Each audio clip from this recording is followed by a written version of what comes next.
Satan capitalized on the basic need of humanity to want to go to heaven. He capitalized so well on it, and he hated humanity so much that he wanted the destruction of humanity. And that was a great idea, to have us kill ourselves and kill each other so we can supposedly go to his paradise, which is hell. Very few people realize it was the Catholics that started Islam.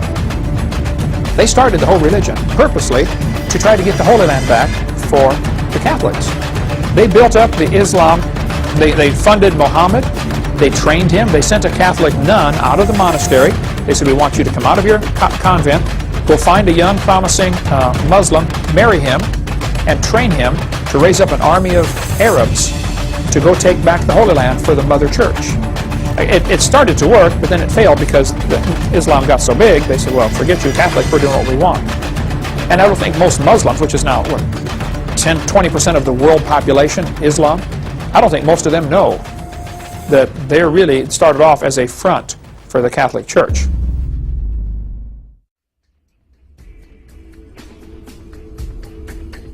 Allah in the Quran, am I correct in this, is actually a deceiver, that he has the attributes of Satan himself? Well, the 99 names of Allah are very well known in Islam. Yeah. Some of these names, if you look at them, one of the names of Allah in the Quran is Al-Mutakabbir, which means the most proud one.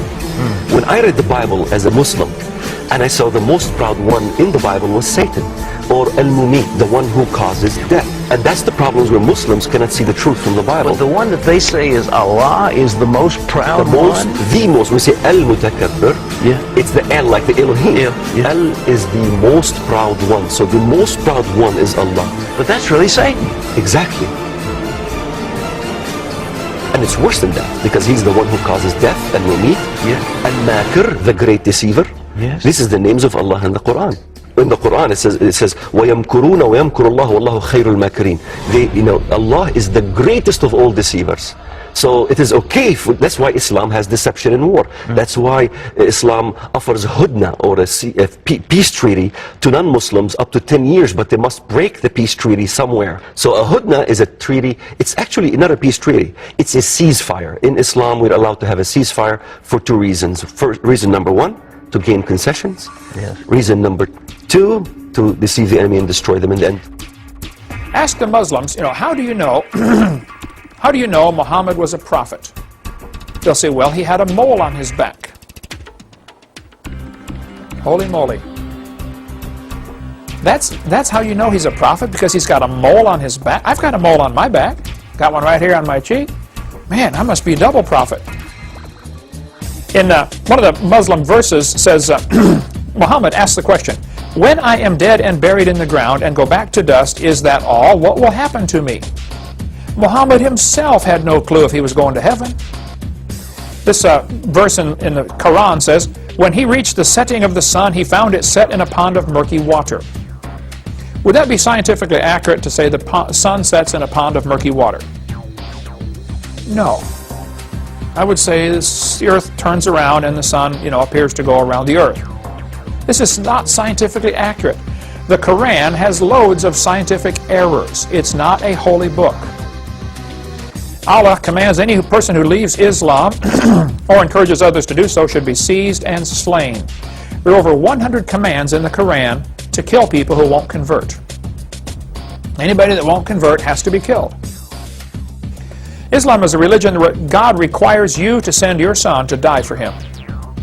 The Bible is where God sent his son to die for you. Exactly the opposite, okay?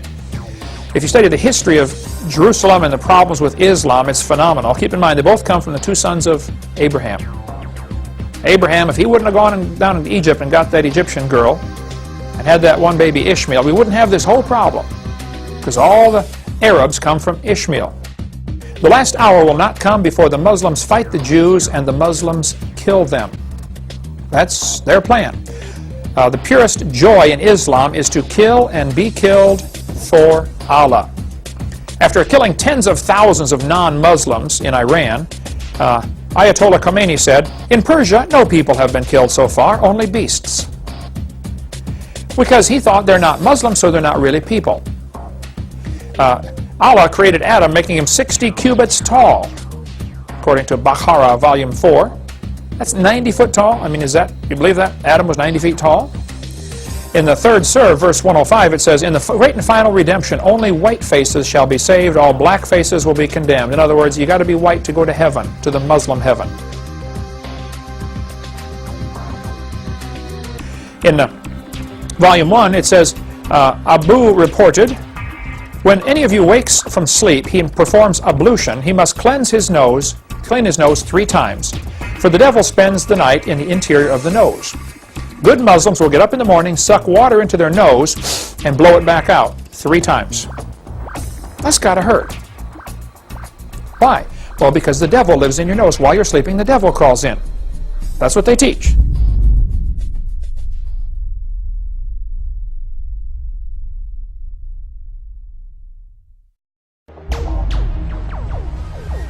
Basically, Satan plagiarizes the Spirit. To recruit, to entice, to seduce, it plagiarizes the Spirit, the Creator. A lot of these religions were designed, their very purpose, thinking this many moves ahead, designed to fail. How? Why?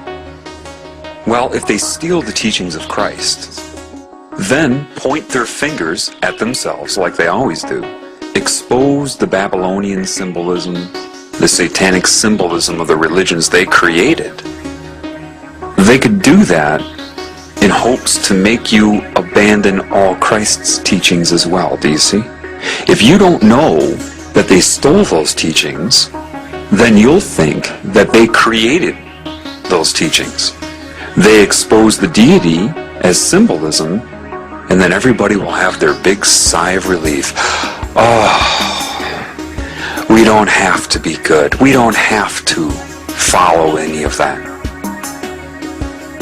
You see, the ultimate last-ditch attempt to discredit Christ.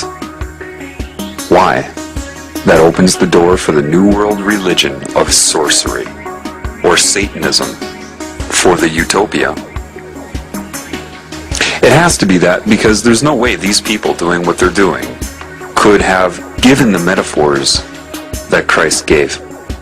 They stole his teachings to draw people into both Christianity and Satanism. Then they're going to point the finger at the symbolism of Christianity and other religions, so that people release all of the teachings of Christ, thinking was a fraud, for the final entrapment.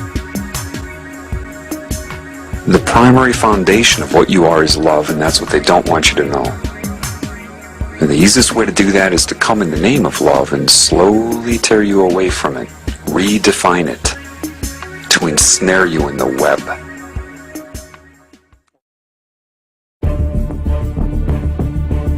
You want to stop Islam, what would you do? We have to understand, this Islamic movement is a cancer. Yes.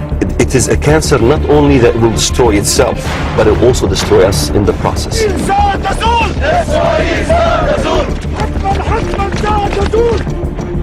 We must isolate the cancer and have it destroy itself.